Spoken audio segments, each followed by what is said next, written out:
she gonna be all right. There is some black talk we gotta talk about. Black femme, black women talk we gotta talk about. It's been going on. Okay. So in my head, I was like, this segment could be called Resisting, because that has been my kind of everyday mantra. I tell myself, how am I going to resist today? How am I going to resist 45 today? And so this part is called Resisting, maybe. So it started with Auntie Maxine Waters, Congresswoman. Yes. We call her Auntie, sorry. Congresswoman Maxine Waters has been in the game for, I don't know, 50 years? 50 years.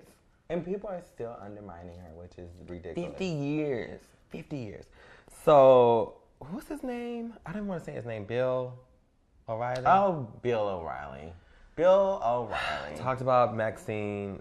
She's bringing valid points. She's at work, working, doing what she is supposed to do, doing what she does. Yeah. Well. Being a superwoman. Being a superwoman, and she is undermined with his comment, talking about her wig. And it's her hair. Her hair. And that happens so many times, is that you have a woman, you know, specifically with people of color, specifically brown and black, you know, people, and they bring these valid points, and they're undermined every time, and it irks me. It irks the hell out of me, because it's insulting. It's layered with so many. It's informed. Like, that comment is layered with so much. So people were saying, "Oh, that was a racist comment." He was saying it was racist and sexist, and so many men, so many white men were like, "It's not racist. It's not sexist. It's dumb. It's just a dumb comment." What? It is dumb, but it's layered. It's informed by racism. It's informed by sexism. And so I think so many people don't understand that. If you're talking about, like, Maxine Waters, Congresswoman Maxine Waters' hair, when she is critiquing something, when she's speaking, you're not listening to what she's saying, and you're critiquing her physical appearance. Her physical appearance. Because we're trained to do that as men, and trained to, like, critique women of, like, how they look, period. That's sexism. And then also black women are, like, are objects, not beings. And so, like, and also it speaks to just, like, when we talk about hair and how, like, white people are able to just naturally do their hair naturally wear their hair the way it, you know, naturally is. But, you know, you have curly hair, or you have an afro, or you do whatever, and it's not professional, it's not accepted. And, you know, and so I just think there's so many, like, undertones, and it speaks to a bigger issue. Yeah. You know, it's a microaggression, but it's also, like, I'm just going to go into Angela Rye as well. Because the thing was, after seeing her speak, she was speaking on, I think it was Don Lemon. His panel. Yeah, on CNN. Exactly. And I see Angela Rye, and she brings up all of these valid points, and, you know, she's articulate, and she, you know, knows. She's a lawyer. She has all of these, you know, she has degrees behind her. She has all of this tangible stuff to show that she knows what the fuck she's talking about, and she's doing it, you know, well. And doing it well.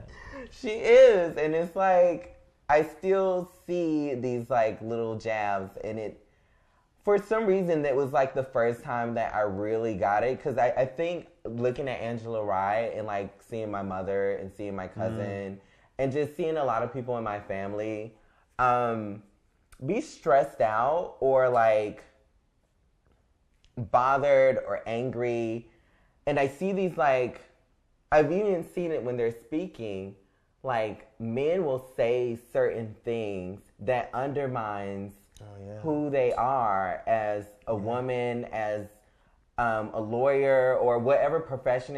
Like, they say things that, like, undermines all of the work and experience that they have. Like, there was a moment in the conversation with Angela Rye on Don Lemon. Is this like Don Lemon? Right? Yeah.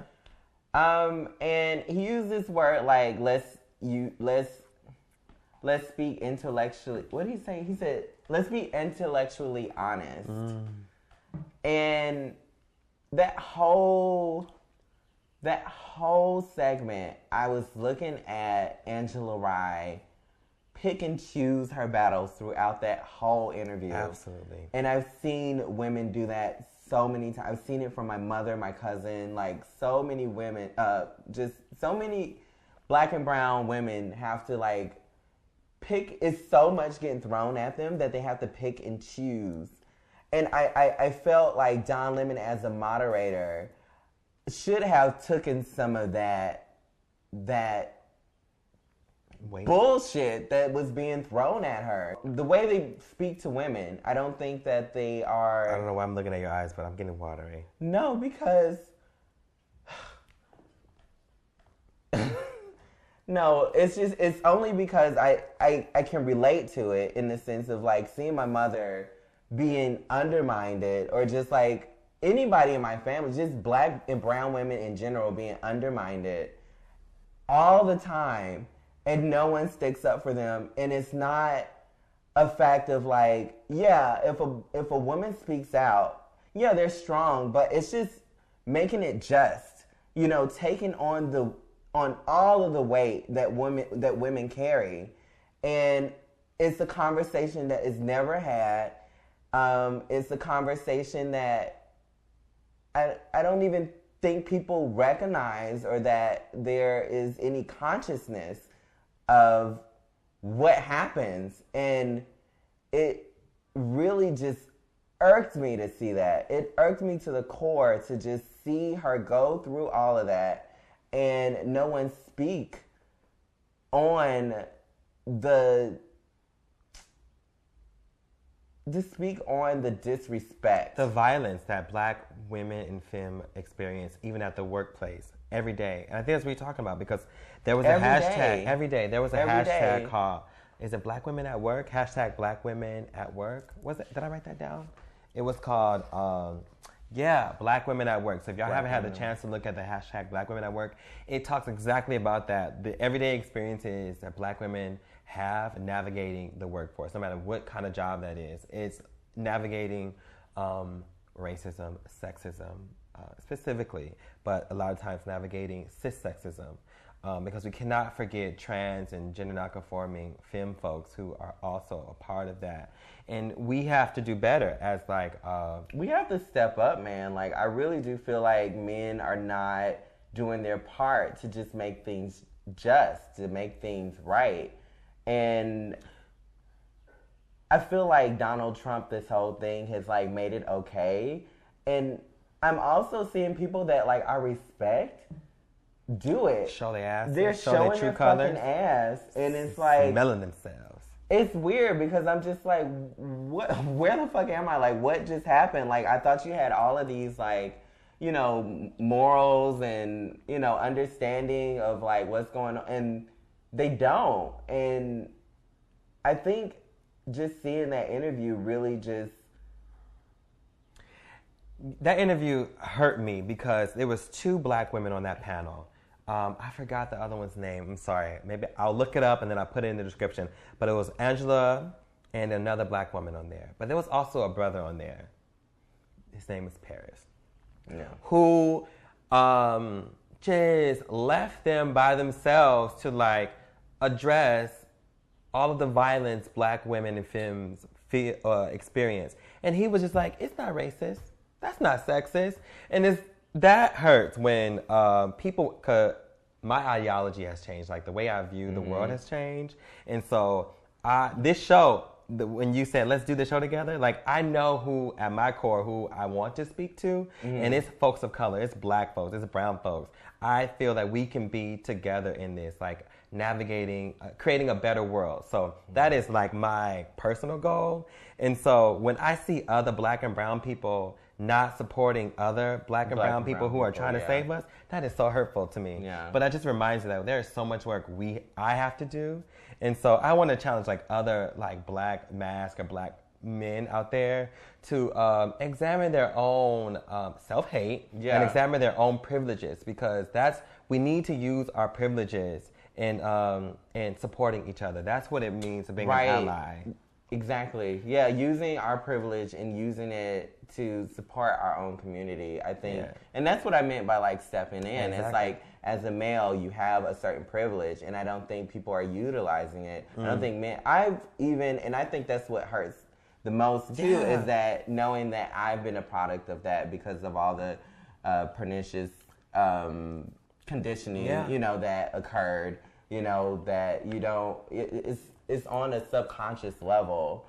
And so I think, I mean, yeah, I agree with what you're saying, and I think it's something that needs to be, we need to start working on it. We need to start taking action and being a part of the solution instead of the problem. Yeah. Yeah. Oh, and one other plug, since I said being an ally, is another black woman who's a YouTuber, Francesca Ramsey. She has a little YouTube clip about 5 things to know of being an ally. It's really great. You can look it up. Maybe I'll put that in the description somewhere too. But just trying to support other black femmes and black women. Because that women at work was really hard to see. Yeah, because it hits close to home. I mean, they always get the short end of the stick. They take care of everybody but themselves, and if they do, they're always last in line. And so just seeing that really just irked me. It irked the fuck out of me, and it was hard to watch. And like, I was telling my mom, and she was just saying like, oh, you can't carry that. Yeah. And I'm like, no, I think it's actually time for us to give a fuck. Like, we actually should carry it, and we should do something about it. Yeah. And it's sad to just hear my mom say, oh, that's just the way it is. That's you know? normal. It's normal. But it doesn't have to be. It doesn't have It to shouldn't be. Lastly, also April Ryan, a reporter who's been in the game for years, who was also bullied by Sean Spicer, part of the Trump team. Anyways, if y'all don't know that story, she was bullied doing her job. Again, speaking of valid points, and then he's talking about like Russian salad dressing, like, and telling her to stop like shaking her head like she's a little kid. I don't understand this. Well, it's the privilege. It is. So that's that. We love you all. Thank you for existing. Without black women, I know I wouldn't be here. You wouldn't be here. We both have black mamas. Yeah. So,